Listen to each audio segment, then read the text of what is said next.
So a lot of times the kids, a dad won't physically lay their hands on the kids, but he'll beat the shit out of mom, you know? When you referenced verbal abuse, I think a lot of people associate domestic violence with, someone hitting you, choking you, physical, but yelling. The verbal is where it starts. And with COVID specifically, our call numbers, our daily hotline, over 400% increase. Yeah. Wow. Yeah. It's insane because you're stuck at home all day with your abuser. And what I liked about Oscar, he was like, no, I like that. And do you feel like as a local representative, do you feel like he was really sincere? Like, what's been your experience of Well, this was the first time I met him, and so I believe him. I'm not sure if you all saw the Nike commercial with the shoe, the satanic shoe. Yes. What? Have you seen it? Another reason why I love this show so much, I am silly and haven't thought about it at all. My girlfriend's baby shower is next weekend, and I need a florist. And as you're talking, I'm like, oh, thank you, Lord. So I'll be contacting them after this. Love never fails. Yes. And so if we believe that the love of Jesus Christ is enough, then just offer that. And then let his love finish doing what it needs to do. The park should be a place that we all gather. And well, thank you so much for sharing. Out. I think to make out. I love that see me and Greg there.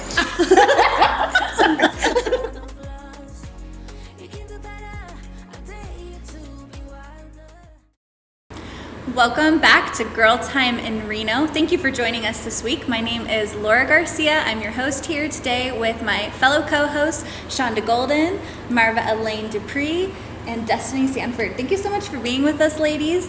If you will notice, we have a little bit of a smaller crew this week. We have two of our fellow co-hosts out on vacation. So Leela and Shivani, we love you. We're thinking about you. You better be soaking up the sun while we're here. So on our first segment, we're going to talk about a follow-up to last week's episode. We talked a little bit about a new book coming out that Shonda recommended that has to do with the additives in our food and just the reality of our industrialized food nation that we've created. But something that comes along with that we really felt like would be an important topic to bring up is food addiction, because they go hand in hand. And as somebody who myself has struggled with my weight, has struggled with my own relationship with food, I thought this was a really important topic because it's not something that's segmented just to one age group, just to one weight group. It's really something that affects us all. And now, as I get into an older age and have a daughter, it's part of mommyhood, and there's so much that goes into that. So I'd love to open up with you, Shonda, just sharing a little bit about your own experience with food addiction. I know that you've talked a little bit off camera, and I just appreciate you taking the time to talk about it on camera with all of us. I really feel like this is a topic that's going to serve a lot of people. Well, thank you for that. My issue with food started at a very young age. It was about 12 or 13. To give a little more backstory, I come from a very abusive background.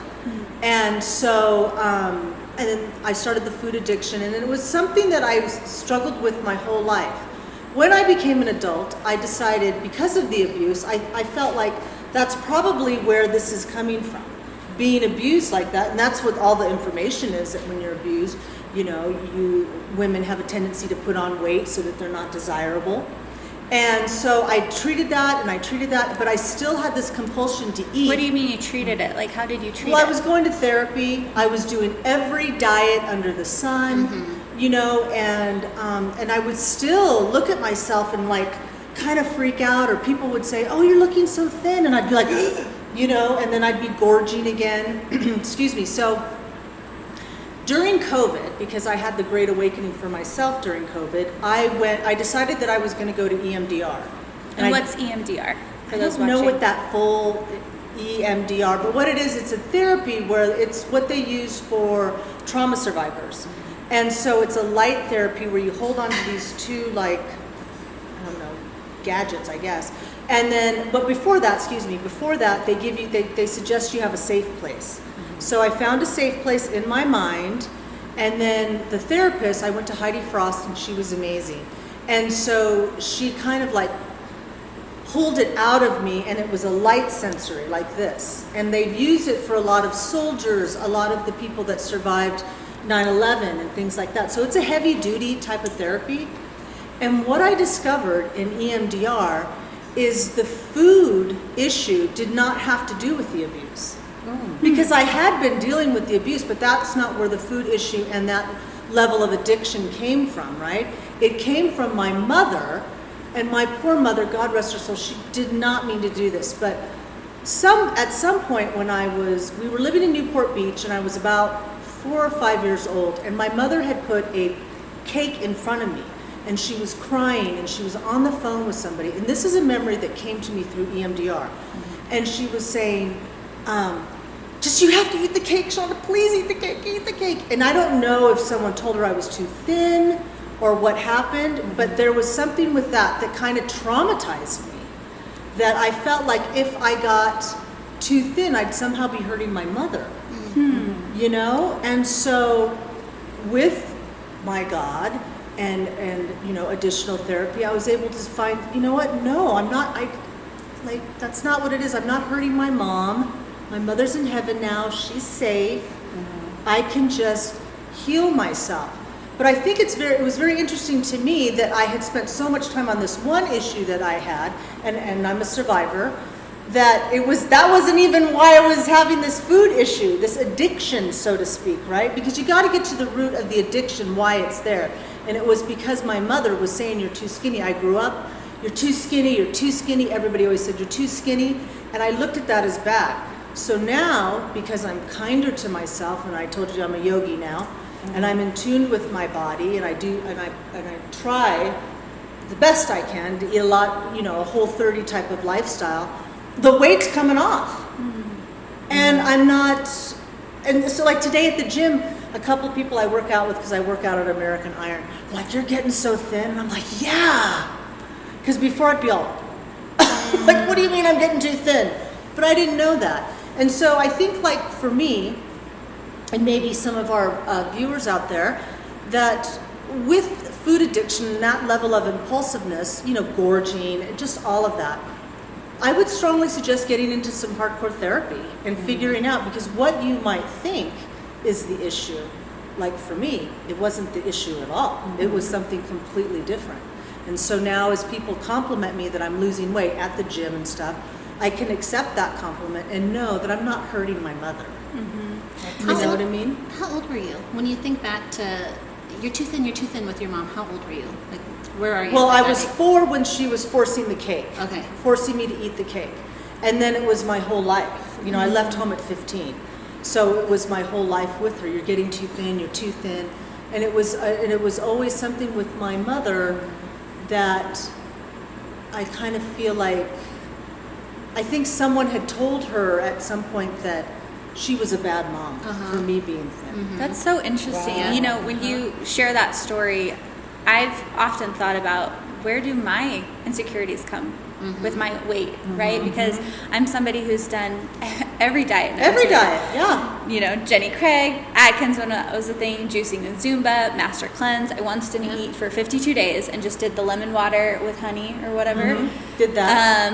I've done keto. I've done it all, right? And sometimes I have some success, but I always yo-yo back, and I realize for me it's been something that's deeper, and then it gets exacerbated too by autoimmune disorders, right? So sometimes it's not only just about the weight, there are other things that play a factor. But when I've thought about, okay, where did this really start, my identity about my weight, I remember when I was little, I was probably like 4, 5, 6, and I had a best friend that lived next door to me.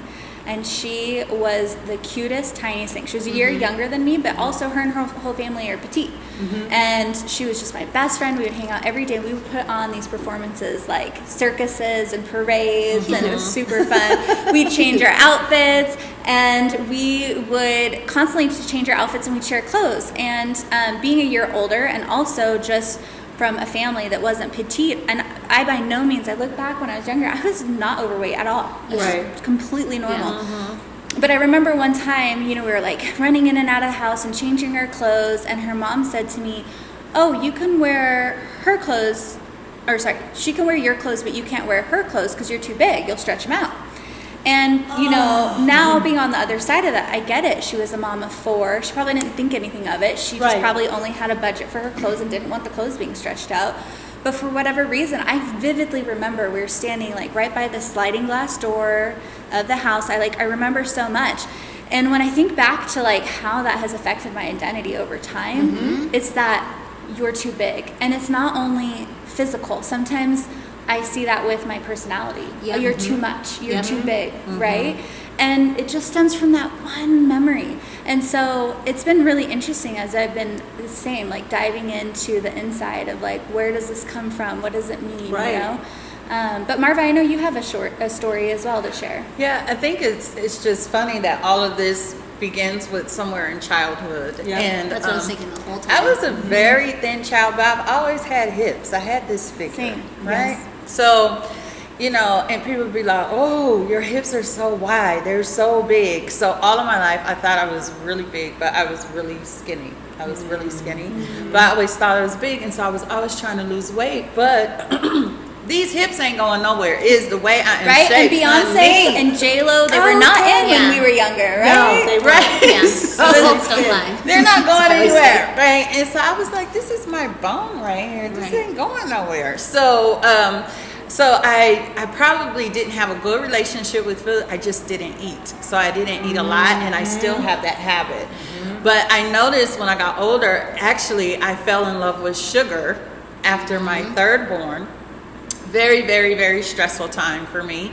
And after he was born, things just went crazy. And I didn't I remember the twins got the flu, and the dad was trying to take care of the twins, and then he got the flu. And then I had to take care of both of them without trying to get sick myself or pass it on to the baby. It was a circus act. I remember wearing clothes and pajamas and then taking off everything to go nurse my son and do what I need to do with him, lock him back up in the room, and then put on different clothes. It was just crazy. And so I started eating sugar cookies. And so everybody was like, "Oh my God, what do you need? What do you want?" I was like, "If you could just bring me Nestle sugar cookies, not baked, okay? Because I need to bake them as a certain kind." And I just lost it on the sugar cookies. I had to stop nursing at 4 months because I was just this sugar. And so what happened is, over time, I noticed that when I got overwhelmed or really got depressed, I would get on a baking spree. I would wake up at 3 o'clock in the morning, make peanut butter cookies, oatmeal raisin, chocolate chip, and they get up and be like, "You did all this for us?" And I would halfway be upset because, yeah, right, because I wanted to eat them all. And then it got to a place where the cravings were just too much. Like I would want a cinnamon roll with double the frosting on it. My husband's like, "Something is wrong." Right. He was like, "What's bothering you?" And I was like, "Nothing, just put as much on as you can with some ice cream." And so he's like, "No, something's wrong." So when I decided to detox from sugar, or just said, "I'm not doing any sugar, I'm gonna go healthy," oh my God, I had the worst headache. And it was a piercing headache. And I remember praying and asking God, like, "Take this headache, this is awful." And I remember God speaking to me literally and saying, "This is all that sugar.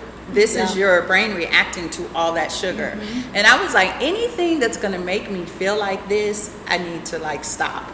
So anything addictive, whether it's caffeine or, whatever, I just don't do it because I don't like that kind of pull on me. Well, and you bring up a good point, because circling back to last week's episode, talking about all the additives, right? And so much, even sugar is not the same. You It's look at not. sodas, for example. They used to be real sugar. Now they're fake sugar. If you want to buy the real real sugar soda, it's like a whole separate product. It's Yeah. so interesting, and so And double the price. And double the price. But Yeah. So like the Thank you. fructose.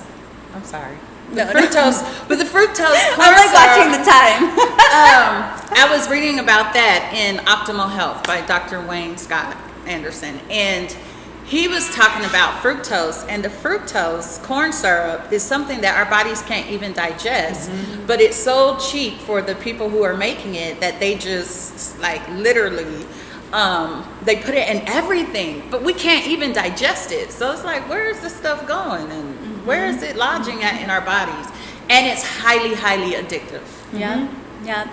Well, thank you so much for talking about this, ladies. I think, if as we're closing out this segment, my question to the viewers is, why aren't we talking about this more? Mm-hmm. And how can we start having these conversations and just kind of being there for each other? Obviously, I don't think I've told a single friend that story about my childhood, right? And it's like, why? Right. Why aren't we talking about this? And because it's embarrassing. There's shame around food addiction, right? And binging and right. Or I think just this feeling that people can't relate. Mm-hmm. No one's going to understand, I think, is why I've felt that. You feel isolated. So thank you all for sharing this time with us to talk about this topic. We hope that you share in the comments your own stories. Where did your ideas about food come from? Do you ever use it to numb or to deal with, hardships in your life? And, we're here for it. We're here for these conversations. We look forward to having many more conversations about this topic and other hard topics. And we'll be right back with our second segment of Girl Time in Reno.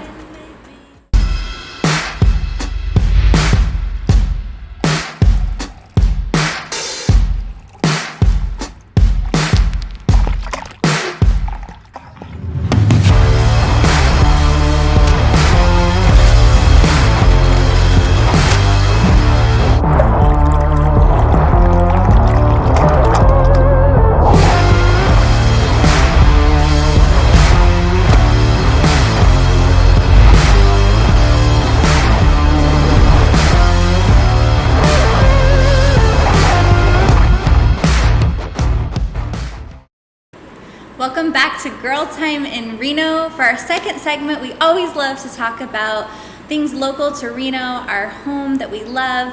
And today we're honored to have a special guest on here, Judd Spendlove. Thank you for being with us. And we're going to be talking about another heavy topic, right? Because we're just here for it all. And that is the topic of domestic violence. And so Judd is a board member with Safe Embrace. And it's a cause that's near and dear to his heart, and we're excited to kind of dive into that conversation. And to kick it off, I wanted to talk about it because as I was preparing for the show, I was thinking, how does this affect me, right? And how can I be just more aware of opportunities to be real and be approachable and talk about it? And I tried to think of what was my first experience with it. And I remembered when I was 17, I had my very first boyfriend. So I was a late bloomer. I didn't have boyfriends until I was 17, and he was an older guy, and he was, I just thought he was so beautiful, and we dated less than a year. And I remember the very first time I tried to break up with him. That's even a sad statement, right? It is. And we were at my house, and I was in my bedroom with him, and we had a house party going on. My parents were out of town. Sorry, Mom and Dad. And the things that come out. Right? I had found out some things that he had done, and so I was like, okay, I'm done. And I told him, you know what? I'm breaking up with you, and I will just never forget. Like, he got this look in his eyes, and he just went straight for my throat. And he held me up against the wall, like, with my throat. And I was so scared. And in that moment, you're just like, don't even know what to do. I remember just trying to drop all my weight to the ground, like just trying to drop and get out of it. And so I got out of it. And in my room, there was two entrances, one to the bathroom that was kind of like a Jack and Jill, and then the main entrance to my room.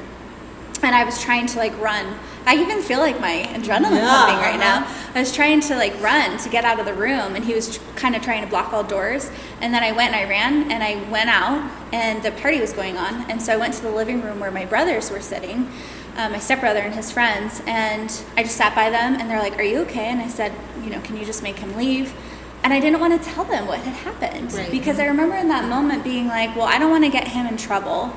And I don't want to cause drama, and I don't want a big fight to happen, so I'm just not going to say anything. And so I didn't tell them.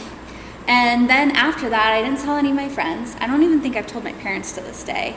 And it just became this thing of well, I'm not that type of person that would, be with a guy like that, or I don't want to be judged by it or defined by it. And thankfully, because of my family, and I feel like the strong men in my life, I found myself during that time wanting to spend more time with them. I'm very close with my dad, so I want to see him all the time and see my brothers. And as I was going through that breakup, it was really hard.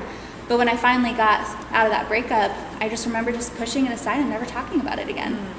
And so I hope by sharing a little bit of like a personal story that helps to kind of break the silence and have it be something that it can happen to anyone, Yeah, right? And it doesn't define us. And so thank you for being on the show. And Thank you for having me. why is it for you? Why is Safe Embrace such an important? You know, it's really interesting that's your experience, because I didn't grow up like that. I grew up in this amazing family. Domestic violence was not something that ever touched my life. Was not something that I even knew people in my community, or at least I thought. But now that I've been involved with it, my parents are like, oh, you know, so-and-so down the street, yeah, I used to beat the out of her, you know? And those are not things that you ever thought about, because my household was so loving and caring growing up. And that really affected me as far as I got asked I do a lot of fundraising events for different charities. I got asked to host a couple of fundraisers for Safe Embrace. And about the third one I did for them, they're like, hey, we're looking for a new board member. Do you want to be on the board? I'm like, no, I don't know anything about that. I can't relate to the cause, so why get involved on that level? I'll help you out fundraising, but I don't really want to do the work, right? The third fundraiser I did for them, my parents had called me. My grandmother was 89 years old. On her seventh husband, she had buried the rest. We called her the Black Widow. But the last husband was 10 years younger than her, and she ended up in the hospital with broken ribs and a broken arm, and had been offered diabetes medication and had been taking water pills instead. And as she got loose in the hospital in recovery, the story came out that he had thrown her down the stairs. He had been taking away her medication. He was literally sending her down this path to take over her estate and everything else. So, I had to get from a legal perspective, I had to get my grandmother lucid so we could get her divorce from him, so he didn't get to take everything. He didn't get to make all the life choices for her as well. That was the first time it ever affected my life, and I was, 32, I think, at the time. And so when they asked me again, I'm like, sure, I'll get involved, because it's not just about stopping abuse. It's not just about getting healthy. It's also about all the legal ramifications that we don't think about, and how that really impacts people. Just like you mentioned, not really wanting to say anything because you don't want to get somebody in trouble, or you don't want to get, you don't want that stigma. That's probably one of the biggest factors. And the reality is there's 5 of us sitting here. Statistically, 2 of us are getting abused right now. Wow. Statistically. Wow. That's Whether sad. it's verbal, whether it's physical, mental, whatever it is, that's just who these people are. I had to deal with the city of Sparks a couple of years ago for the organization, and they got really frustrated in this meeting because he kept saying, well, who would want those people in your neighborhood? I'm like, who do you think those people are? Right. Who are those people? It's us. Right. At the time, I'm like, I have a federal judge in my shelter. I have, powerful women. And we're not just, we don't just serve women, we serve everybody. The LGBT community, men, everybody. You can bring your pets. We have an on-site kennel. Because that's the second reason why people don't leave. They won't leave their pets with their abuser. Yeah. And so having an on-site kennel, they can bring their cats, their dogs, And so I learned that it affects everybody. It's a bigger issue now, because I've been with the organization for 7 years now. I'm the president of it, and wow. And we went from 8 beds to 32 beds, and no kennels to 12 kennels to, we're growing it and serving our community differently. And with COVID specifically, our call numbers, our daily hotline, over 400% increase. Yeah. Wow. Yeah, it's insane, because you're stuck at home all day with your abuser. People don't realize that. But before, you got an 8-hour break while somebody went to work. Now you don't. But so that's what I do. I like going out and serving the community and raising money for it. And So for a lot of people, right, my story was an isolated incident, and it was really easy for me to disassociate from that. And I was young, broke up with him, moved on. A lot of people don't have that option. And you talk about COVID and being trapped with your abuser. What are some of the tools or resources that you're offering for people that are in that situation? If there's someone watching this. So there's a number of things that we do. It starts really from the first phone call. So we have a 24-hour hotline. You can call if you have a place to go. We'll help get you out, get you to your safe place. If you don't have a safe place to go, we do short-term hotel housing. You can check in as a Jane Doe. We do that. We pay for it, so we have all the resources for that. And then we have a 90-day in-house program, or you can stay in-house. If you're just looking for TPO help to get a temporary restraining order against somebody, I have 3 legal advocates and 2 attorneys on staff. We can do that for you if that's all you need. The counseling starts from the very first phone call to years later if you still need it. I mean, we offer counseling for children. We have a kids club where your kids can come in and have healthy conversations about their experiences and how it affected them watching that happen. Because a lot of times the kids, a dad won't physically lay their hands on the kids, but he'll beat the shit out of mom, you know? Well, and you referenced verbal abuse. I think a lot of people associate domestic violence with, you know, someone hitting you, choking you, physical, but yelling. The verbal is where it right? starts. It starts with the verbal. Yeah. It starts with putting somebody down. It starts with trying to control somebody. Kind of like your instance, somebody did put his hands on you, but if you think back through it, how many times he said something a little bit more controlling, or don't wear that, or why don't you do this? And it starts with those controlling conversations until they get to the point where they get physical. And the verbal sticks with you, I think, longer. Oh, I think that's the deeper scars. It is, yeah. I honestly think so. It does, and I think that it's very important that we understand some of the signs that lead up to. Would you like to expound on that a little bit for us? You know, the signs are just, it starts just like we just said. It starts with putting somebody down. It's starting to control somebody. It's that, Give while us you're an talking, example. I'm going to put my hand on you, To tell me to and I'm be going to quiet. look at you to stifle it. She might not understand that. She might look at that as a sign of affection. But as I'm sitting here gripping your knee Right. and looking at you directly, you're like, oh, okay. And then the women Not don't now want because I don't want to be, Yeah. you know what I mean? Yes. Yeah. But the That's women good. don't want to come forward because, again, like with the food addiction, there's so much shame involved. Oh, yeah. There's a You know ton what I of mean? shame involved. There's a ton of shame, and you don't want to. A lot of women, especially, they're finding that it's the upper middle class women who are getting abused, and they don't want to say anything because they don't want to lose their social standings. Right. You know what I mean? And there's a lot of things in the community now which I find really interesting. I'm glad that things like social media and TikTok and whatnot, there's a lot of people that are trapped. And now you're seeing like TikTok videos about people getting in an elevator and somebody touching you and doing this. Yep. I've seen a lot I've of What does that. that mean? That's the new hand signal for I'm being I'm in abused, trouble. I'm being trafficked, Yes. I'm in Oh, trouble. what do you do? They put their hand out and touch you, and then they go, they tuck their thumb. Oh, So if you see some, and it's funny, and it's not funny, Interesting. but I've seen it happen at the mall. I mean, I'm starting to be a little bit more aware and conscious, and people are making the gestures and the signs, and the other new one out It's there dropping is, something. yeah, right? it's dropping something, Dropping something. and they're calling 911 ordering a pizza. So if I want a you're in pizza an for 2. elevator and someone does that to you, what should you do? What Well, can you do? It's interesting because they in their little TikTok things, they push a random floor button to stop the elevator, and then they dial 911 and show the abuser, I've got the cops on the phone right now, and grab the other person. So there's that immediate, but not everybody wants to engage, you know? Right. Not everybody wants to be a hero or a helper, not a hero, but a helper, and get involved in somebody's situation, because you never know. Abusers can just randomly attack as well. But if we don't do something as a society, it's never going to stop. Yeah. Right. You And know? it starts by having these types of conversations. Correct. Because how long have I personally not thought about this topic?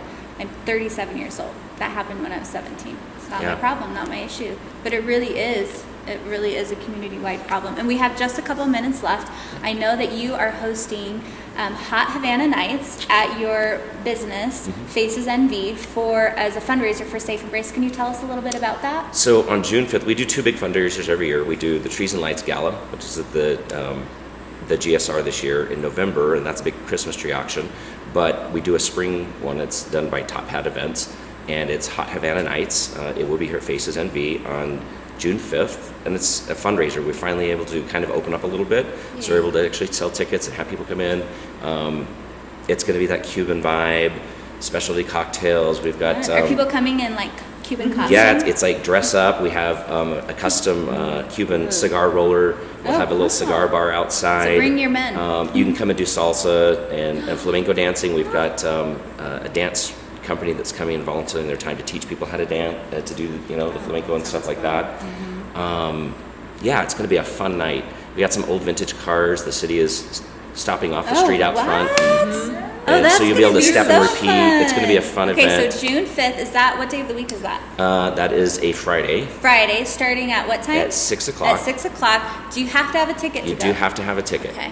And it's Fun. $35. You can buy them at safeembrace.org online. You can, after next week, you'll be able to buy them here at Faces as well if you want to. $1,200 for a sponsored table if you want to do that. Sponsored table ships, they get like a little cigar box full of cigars and 10 people at your table. It's going to be a fun night. So we're limited on capacity, so I'm pretty sure it'll sell out because we've already sold 10 tables. So donations are welcome. Yes. Donations are always welcome. And I have to give a little plug. If you're someone that's watching and you're saying, I probably am not going to have time to go to this event, or I'm not comfortable because of COVID, or how can I give back? Maybe I don't have $1,200 to donate to a table. There is a company called Gratis Payments and Gratis Gives. They are a credit card processing service. So if at the salon we use them, and we actually have Safe Embrace as our chosen charity. So what they do is, if you're a business and you use their credit card processing service, you can give a really nominal percentage point of whatever savings even that they're able to offer you, and it goes directly to charity. They have 10 different charities, I think, maybe 12 now, and Safe Embrace is one of them. So if you're a local business owner, or even just a micro business, maybe you're a hairstylist, maybe you're, you sell your calligraphy, whatever it is, you can use Gratis Payments and Gratis Gives and support Safe Embrace. Thank you for mentioning that. Yeah, of course. Courtesy I love Gratis them. Gives is I one love of what my they're favorites. doing. Absolutely love their concept. Yeah. Awesome. Well, thank you so much for being on Thanks our for show having today. me. And if you're watching this, please share any social media posts that you see about Hot Havana Nights. Let's get the word out and support Safe Embrace here at Faces and Beads. Thank you. At La Di Da Beauty, we care far more about our bride's experience than just an end result. My favorite part about doing weddings is seeing the bride light up after she gets out of our beauty chair and she goes to look at herself in the mirror and she feels like a true bride. My favorite part about doing weddings is the ability to show a person how beautiful they can be with hair and makeup. I know how hard it can be to try to do that for yourself. I believe that you can bring out the most beautiful thing in the world in people when you can show them a different part of themselves.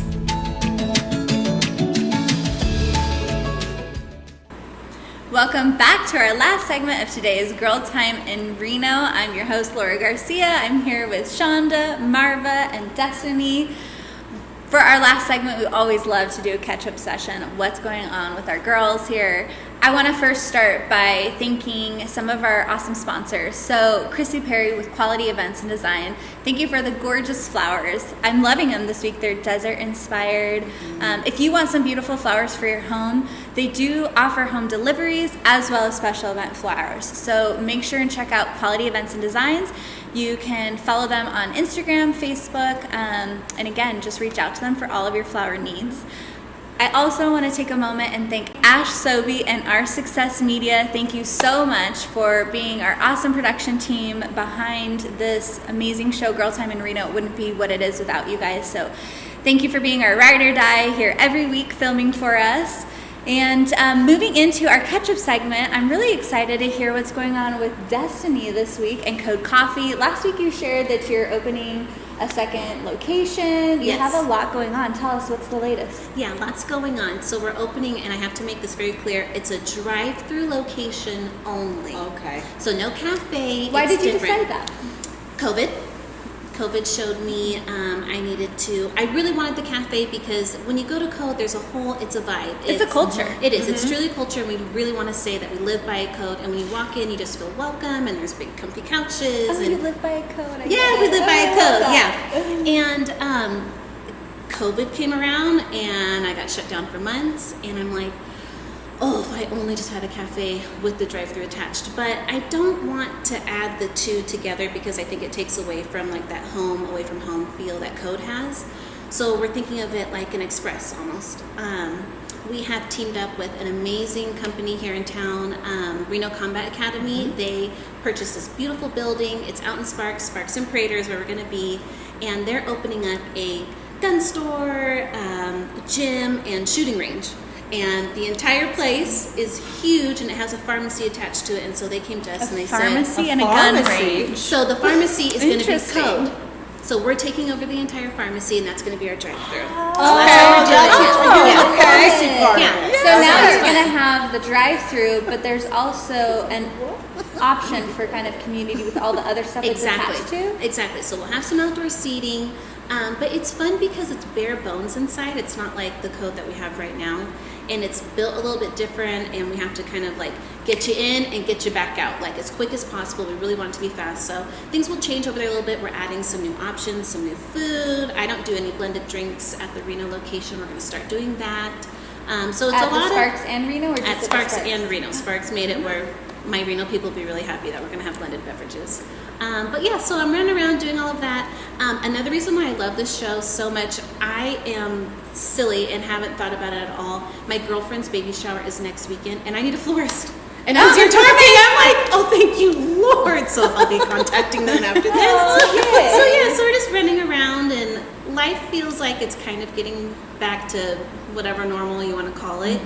And we're busy, like Hot Havana Nights. I'm so excited to go to that. I'm excited that, Code is opening up a new location, and we've got friends and family coming in for this baby shower. So I'm just excited for what summer brings, what spring brings. I Yeah, love busy. that. Busy I love little that. Thank you for sharing. Yeah, thank you. Okay, Marva, catch us up. What's going on with you? 24-hour lady. Girl, baby.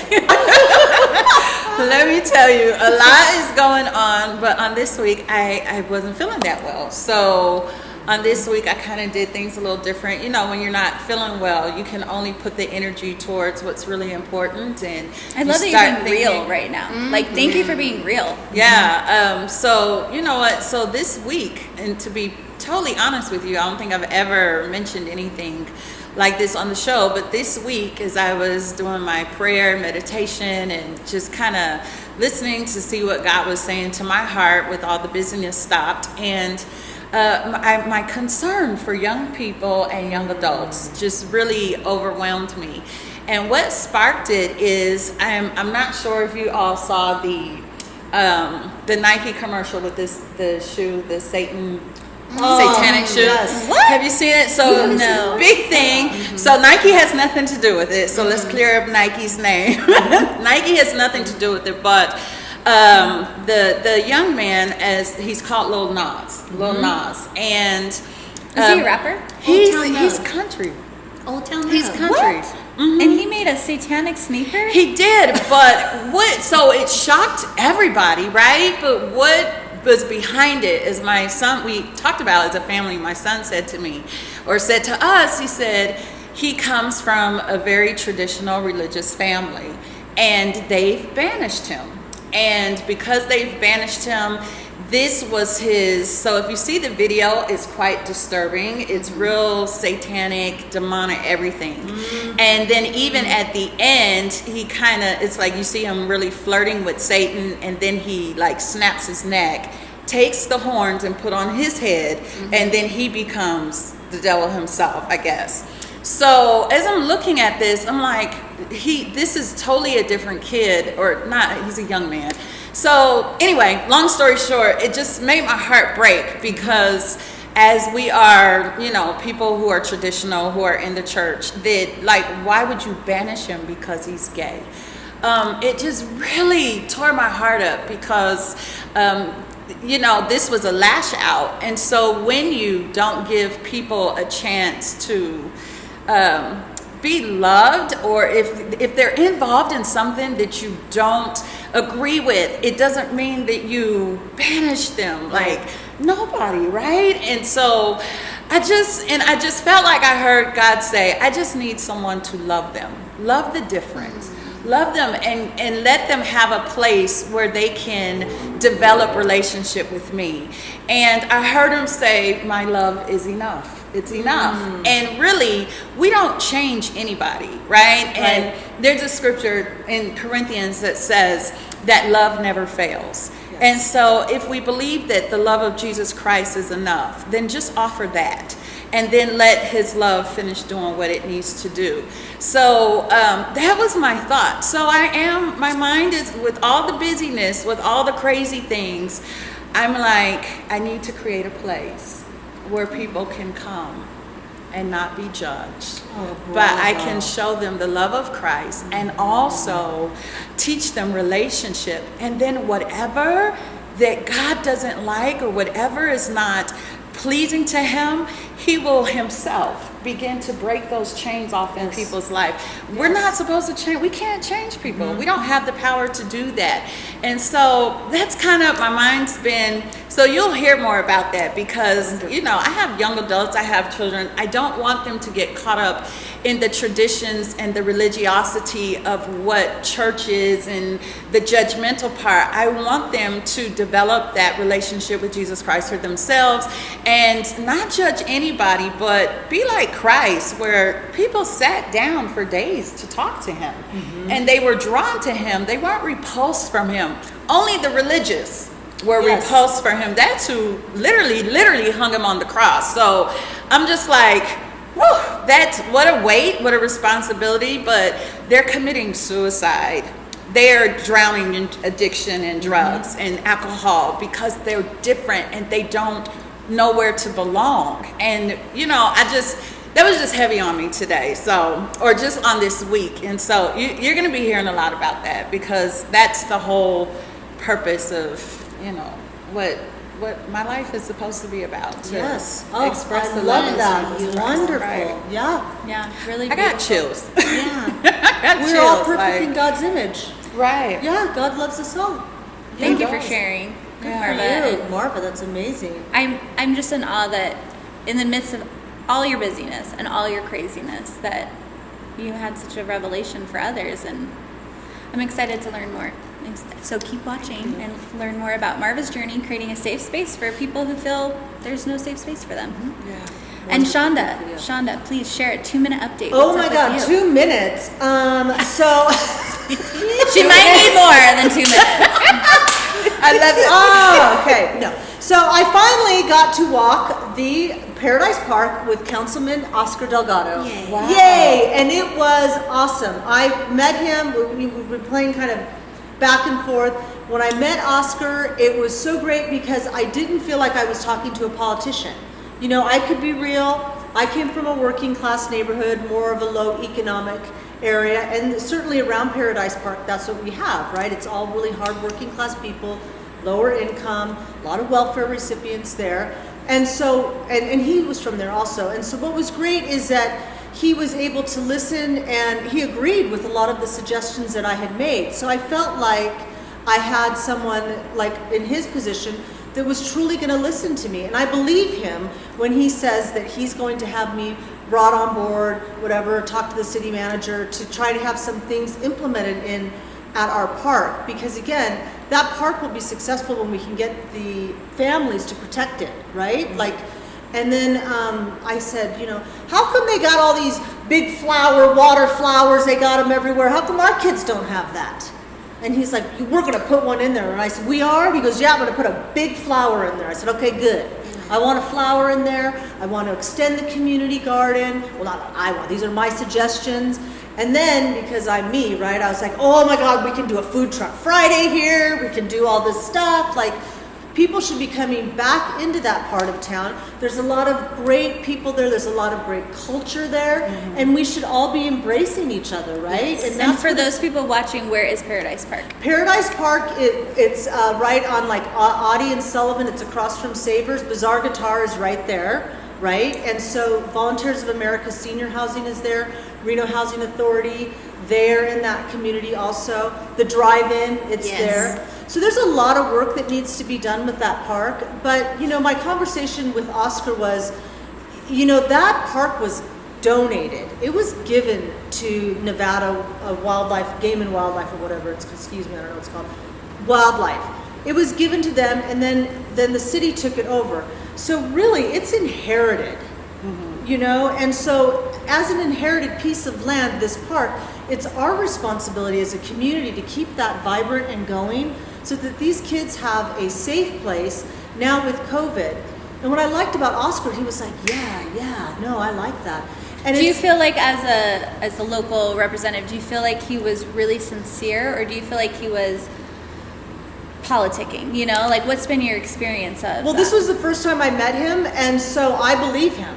I That's believe awesome. that he, you know, certainly he's a politician. They're all politicians, you know, but I didn't feel like I was speaking to quote unquote a politician. He wasn't slick. Right, he wasn't like glad handling. Is that the term? Glad handling. I don't know. He wasn't slick. He seemed very earnest and honest. Again, he's from that neighborhood. In fact, when we were walking, he ran into some friends of his that he had seen.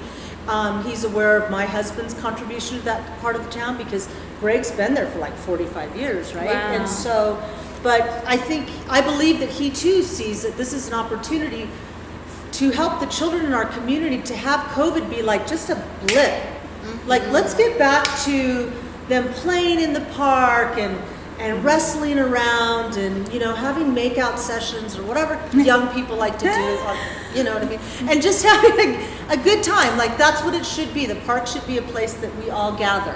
And Well, so, thank you so much To for make sharing. out. I think Yeah, for to make out. I love Let's that see you're me and Greg there. reel it back in. Roll it back in. Reel it back.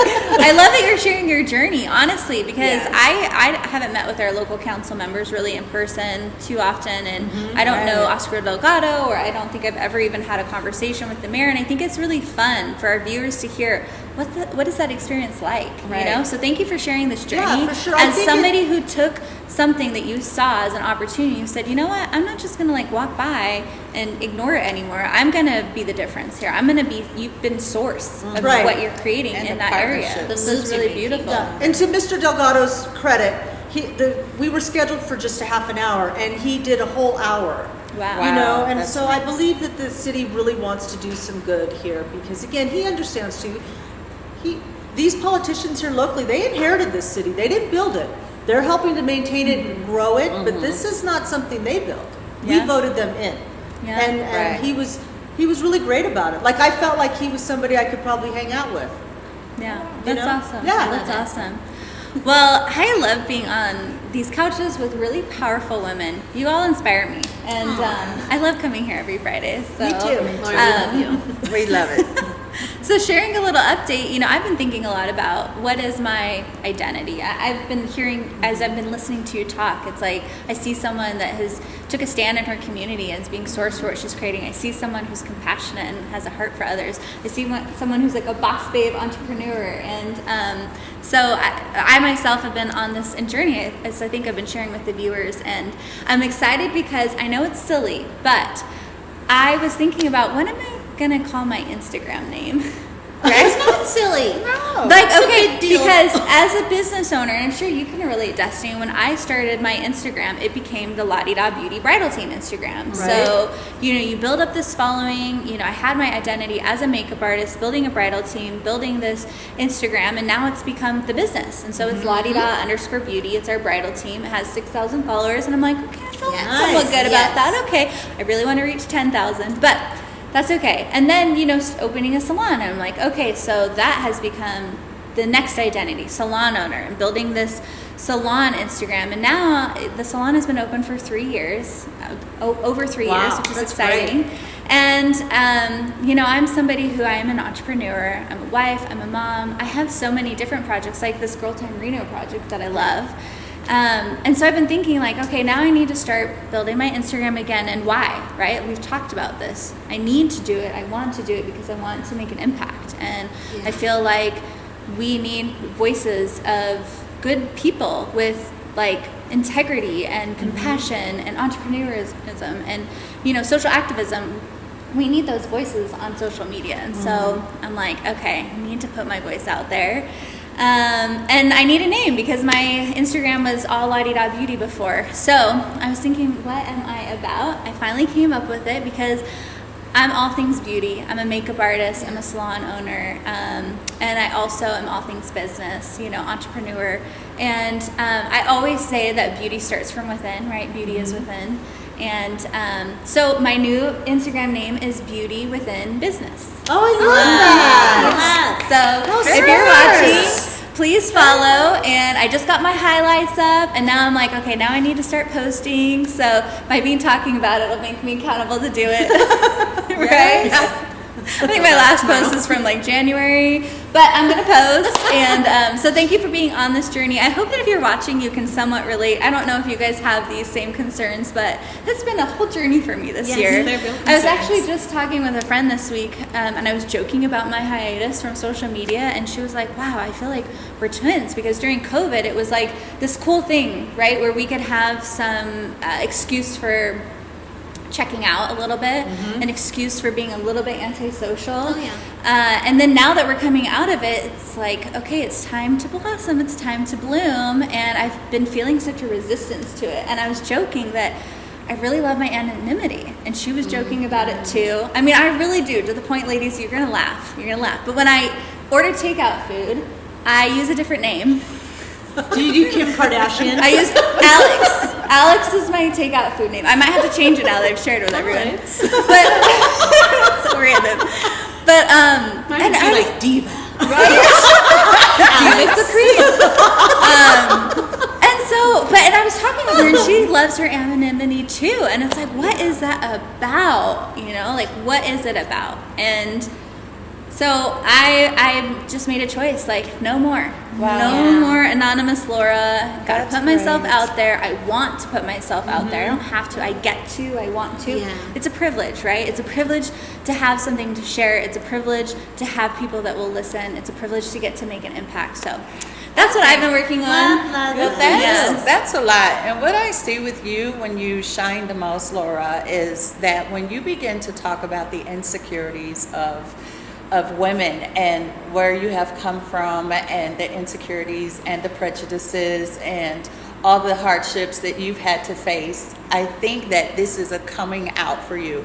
I just believe that this is going to be life-changing. I believe that your purpose in life is really going to be fulfilled through you branching out in this, because for the first time you've arrived. It's like the shell has cracked open, the butterfly is starting to flutter those wings, and before we know it, you are going to take off. And the draw, you're not going to have to worry about people coming to you. People identify with our struggles the most.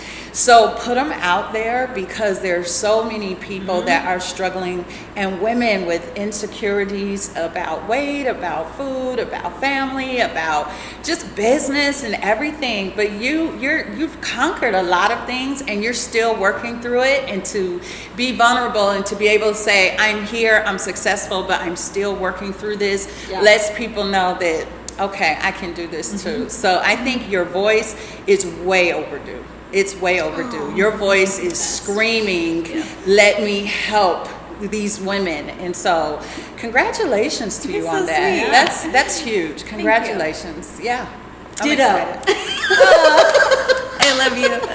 I'm officially speechless, so thank you so much, Marva. I feel like I'm gonna cry. But that's what I love about this show. Thank you for pouring into me, and thank you for being on this journey with me, ladies. And it's through community with women like you that helps to give us strength to our voices, right? It gives us rest in the reprieve, and it gives us strength when we need it. It gives us excitement and vivaciousness, right? And I really do believe that we're better together. So thank you for joining this journey with us. Thank you for watching this week's episode of Girl Time Reno. We look forward to being back next week, and we'll see you soon. Being pretty, honey, let's just face it. You can do better. Let me show you what.